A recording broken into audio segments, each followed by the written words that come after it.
Welcome back to 5 Minute Drum Lessons, where we get it done in 5 minutes or less. On today's agenda, playing some jazz ideas using Ted Reed's Syncopation as our guide. So, this is a commonly used book in the jazz and, drumming world in general. But we're going to start with some real basic ideas, and I'm going to walk you through them quickly because we've got a few things to get through, and it'll get you going on using this sort of beginner style jazz ideas, but still kind of challenging. So, you want to make sure you've got your basic swing going on your cymbals, and maybe a few basic ideas, keeping 4 on the floor lightly with the bass drum, and 2 and 4 on the snare, and maybe a few of the ideas, like I made a little video where we were doing a few specific ideas, adding some stuff on the left hand, adding some stuff with the bass drum.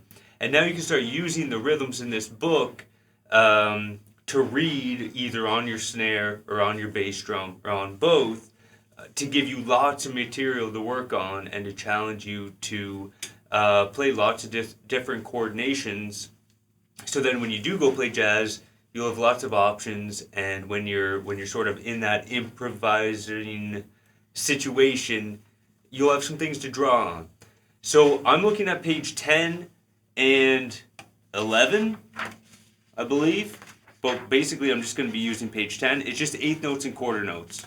So if you've got it there, that's great. So page 10, the first thing we're going to do is read the top. Firstly, we're just going to disregard the bottom line. Some people feather, on the bass drum, but we're not even going to bother doing that. Feathering on the bass drum is something you can do all the time, no matter what you're playing. But just to get this going and to show you how it works with the reading of the rhythms, we're going to just take the top line only. And the idea is we're taking number 1 on page 11, and we're just going to play it, page 10, and we're going to play it just with the left hand, and you have to swing it. So the rhythms 1 and 2, 3, 4, we want to swing your eighth notes, so it's going to sound 1, 2, 3, 4, 1, 2, 3, 4. You do it with your left hand, and then the idea is you're going to play your ride and hi-hat pattern, and then you're going to just read that rhythm on the left hand. So I'm going to do that slowly. 3, 4, 1, 2, 3, 4, 1, 2, 3, 4, 1, 2, 3, 4, 1, 2, 3, 4, 1. And the most important thing about lining up your eighth notes on the ands, or on the third triplet, so 1 and on the is to understand whether it's with the skip note or the swung note in your ride pattern, or all on its own in between the quarter notes. Because 1, 2, 3, 4, 1, when you're playing your jazz ride pattern, on the 2 and the 4, you're playing that third triplet, which is your offbeat, the and on the 1 and the 3, you're not playing it. So on the 1 and the 3, you're going to go 1, 2, so that eighth note would be all on its own. But then on the 2, you're going to go 2, 3, so hands together.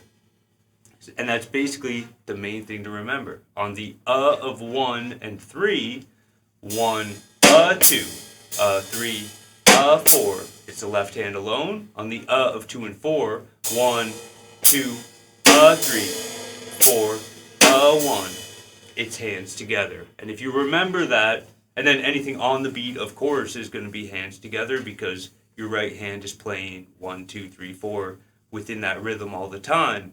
So if you're dealing with quarter notes and eighth notes, anything on the beat will be together, and anything on the of 2 and 4 will be together, but the of 1 and 3 are alone. And if you can wrap your head around that, then these rhythms become a lot easier to read through. as you're working on them. So again, the first rhythm is 1, 2, 3, 4. So the of 1 will be all alone relative to my ride pattern. 1, 2, 3, 4. 1, 2, 3, 4. 1, 2, 3, 4, 1. And that's kind of how this is used. So you can read the rhythms there on that page on your left hand, or you can read it on your bass drum, which is a little tricky, but totally possible. So you can do 1, 2, 3, 4, 1, 2, 3, 4, 1, 2, 3, 4, 1. So you can read the exact same thing on the bass drum. And just to give you an idea, I'll do lines 2, or I'll do line 2. So line 2 is 1, 2, 3, 4 in the book. And so against my ride pattern, that's going to be, it's the 2, so that'll be with my ride. 1, 2, 3. I missed my snare note, sorry. Here we go. 1, 2, 3, 4. 1, 2, 3, 4. 1, 2, 3, 4. 1, 2, 3, 4. 1.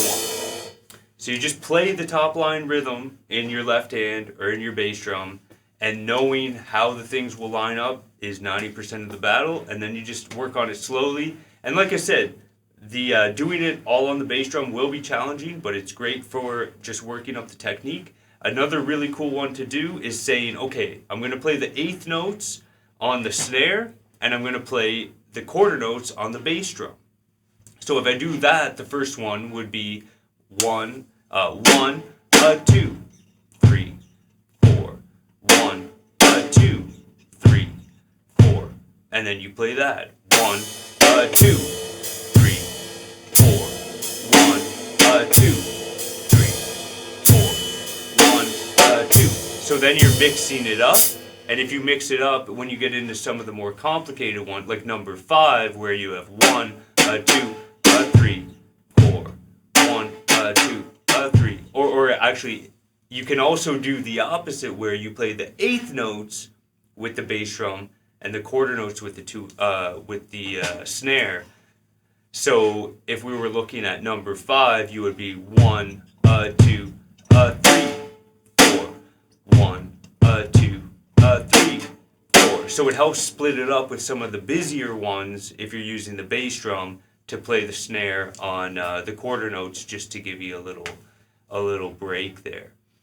So a few different ways to work on it. I hope it was made enough sense. I know that type of stuff can be a little hard to follow when we're trying to do it quickly, and I'm sure we're over 5 minutes already, but still, it's a little crash course in using the Ted Reed book in your jazz development, independence, and sort of the beginning stages.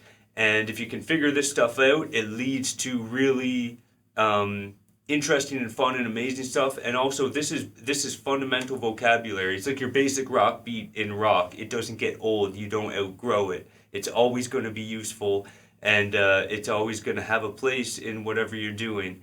So that's it for now. Thank you for joining me. I hope you got something out of the video. Any questions or videos you'd like to see, please let me know, and I will see you on the next one.